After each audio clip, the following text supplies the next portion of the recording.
Cris Collinsworth will be there with Al Michaels calling all the action. Michelle Tafoya on the sidelines. The Football Night in America crew will be on hand as well. What kind of weather do you expect there, Chris, tomorrow night? It's supposed to be hot. Ooh. And Michelle Tafoya is the one that's always in charge of weather, and she knows because it impacts how her hair looks and what she's going to wear and her mega suitcase that she carries every week. So she's the one. She's the answer. If I said you could pick between extreme cold and extreme hot as a player, what would you pick? On opening day, for sure, cold. The opening day is the hardest day to really get your act together because you haven't played 4 quarters. You're not really in game shape. You're just not ready to go. And then you're going to get Peyton Manning and Joe Flacco with that hurry-up offense going out there. So it's going to be interesting to see how some of those guys hold up. Well, you played in the coldest game ever in NFL history, didn't you? Oh, yeah. In my rookie year out of the University of Florida. It was, 11 below or something, 35-mile-an-hour winds. The wind chill was 59 below zero. The guy on the clock radio when I woke up said, "Whatever you do, don't let your dog outside today." And all I remember thinking was, this dog ain't going nowhere. This is stupid. Cancel this game. But you had your offensive linemen, when they showed up with their sleeves, their arms exposed, and I went, man, talk about mind games. Here are the Chargers. They came off that win over the Dolphins, so they come in, and all of a sudden they're looking out there. And I thought if you could have paid them and said you guys played a really good game, but you lost, and you can go back to San Diego, the Chargers probably would have said, all right, we'll do that. Yeah, here's the part you don't know, though, that when I walked in the locker room that day, those offensive linemen that had their arms exposed, but there was a huge box in the middle of the room, and it's like everybody's crowded around this thing, and I'm thinking, what the heck's going on? But if it's free, it's for me, so I'm going to go get mine, whatever it is here. And I go over and look, and it's like 50 pair of Hanes queen-size pantyhose. Now, this is before the day of Under Armour and all the stuff that they've got now. And you have not lived until you've seen offensive linemen trying to wiggle into a pair of Hanes queen-size pantyhose. Now, I'm telling you, it was a show in that locker room. Wait, queen-size pantyhose? Well, I don't know what it is called. Maybe ultra queen. I don't know. It's one of those things. Have you made your Super Bowl pick? Super Bowl pick. The team that I keep leaning towards is San Francisco. I thought they were right there a season ago. Played so poorly in the first half of the Super Bowl, and I just think Colin Kaepernick kind of has some unique skills that I think he's going to improve on even more. I mean, you have to remember this kid's only played 10 NFL games, counting playoff and Super Bowl action. So. It's such an exciting year. So many things going on. But if I had to pick one, I'd take San Francisco. You have Denver with Peyton Manning, and this, as he gets older, it appears that it's Super Bowl or bust. Would you say they can't have a good year unless they go to the Super Bowl? Yeah, there's a lot of pressure on everybody around here. John Fox maybe in particular. But it is going to be an interesting year. This is a defense that ranked, I think, second a season ago. But they kind of did it on the strength of their 2 outside pass rushers, Elvis Dumervil and Von Miller. And now they start this year, and they've got neither one of those guys to help the cause. And Champ Bailey's iffy with the foot. Still don't know what's going to happen with him.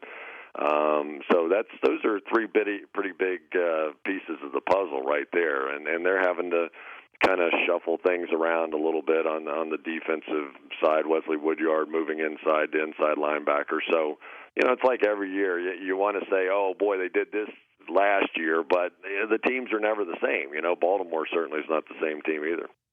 You also have the Ravens, and I went back and looked the last 10 years. There's never been a Super Bowl champion going into the following year with longer odds, according to Vegas. That I think the Ravens' defense will be better than last year. Offensively, they won't be losing Pitta and Anquan Bolden, but why are we doubting the Ravens?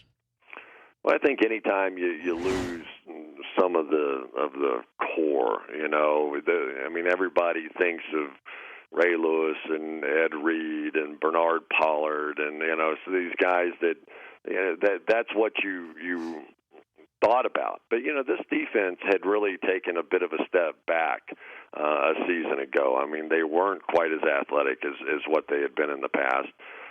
And I really think if they had won the Super Bowl or not won the Super Bowl, they were going to make some significant changes on that team. And you have to give Ozzie Newsome credit. I mean, it's hard.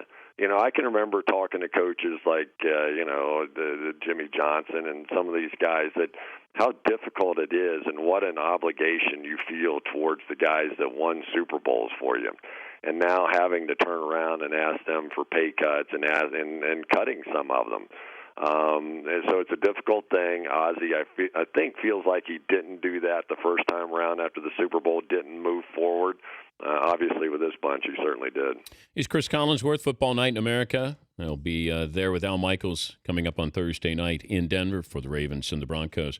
If you're looking at that sneaky team this year, or sneaky teams, there's always, 3, 4, 5 that come out of nowhere, at least on the outside of the playoff bubble in the following season. Who do you single out? Well, I'm going to go pretty deep. I'm going to go for two teams that finished, I think, last the season ago, if I've got it right. One of them's Detroit. When you watch them play on defense, I mean, they're just monsters on the defensive side of the ball. And that their front four and really front 5 or 6 now that Zianza or whatever, however you say his name, comes into the mix there as well, are just monsters. And the problem that they had on the offensive side is they could never really protect Calvin Johnson. He was a one-man show. They didn't have other threats.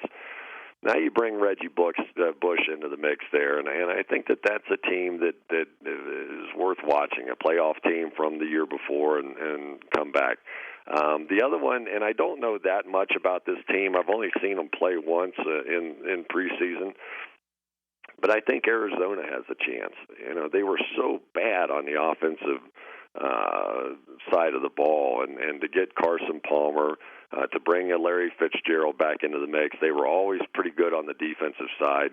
And the whole story of Bruce Arians is a really interesting one for me. Basically fired from the Pittsburgh Steelers. Was thinking that he's traveling to Georgia to go home and call it a career. Gets a phone call, and Indy wants him, so he goes up there. Chuck Pagano is sick all year, so he becomes the de facto head coach up there. They go to the playoffs, give Baltimore a good game in their place before getting knocked out, and now he comes to Arizona. He's an energetic guy. He's a fun guy to be around. It would not surprise me at all to see them step up, obviously, in a very tough division. It's tough to be a rookie quarterback this year, given what happened last year. That bar is pretty high. So you're E.J. Manuel. Now Geno Smith gets the call in week 1. Are they going to act like rookie quarterbacks, like what we've expected in previous years? Or can they have the ability, but can they, in those offenses, in these situations, be able to flourish?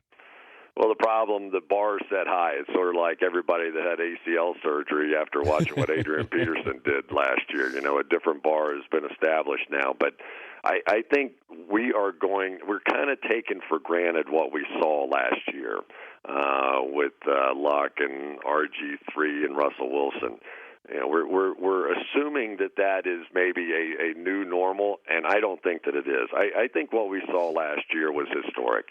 I'm not sure that we're ever going to see a time when 3 rookie quarterbacks come in and start from day one and take their teams to the playoffs. I just thought that was one of the most remarkable seasons of NFL football that I had ever seen from that standpoint alone. Before I let you go, the Jets situation with Rex Ryan, he had the audacity to go see his son play Clemson in Georgia. He's a walk-on wide receiver. And the headlines and the talk with New York Talk Radio is that he doesn't care anymore about his team. He's lost interest, and it was cut-down day or weekend, and he decided that he was going to see his son play against Georgia. Now, your thoughts about that, what it says about Rex Ryan this year with the Jets? I think that is simply awful to say about somebody. I mean, simply awful. I know you've got to get ratings. You have to sell newspapers and the whole thing. But if anybody really understood the kind of hours that these guys put in and I mean, they're never home. They never see their family. They're always away. So here they are after the last preseason game. They put in their work. They figure out who they're going to cut. He's already contacted a few of them. He knows what's going on. His kid's going to play, so he takes probably a private plane down and back to watch the game. And they're going to make that kind of blanket statement about a guy that's devoted his life to football. I think that's awful. I mean, I really do. I think it's worse than awful. So, if anything, I think this entire league needs to go see their family more. If I had a way of changing the game, I would institute a rule that said no office could open before 7 a.m., and they're all going to close and lock the doors at 7 p.m. As long as it's equal, as long as it's fair, quit seeing all the divorces associated with coaches and families. It would go a long way in this league. I will see you on Thursday, Chris. Thanks for joining us. Sounds good, buddy. All right, bud. That's Cris Collinsworth. The Dan Patrick Show, weekday mornings on Audience.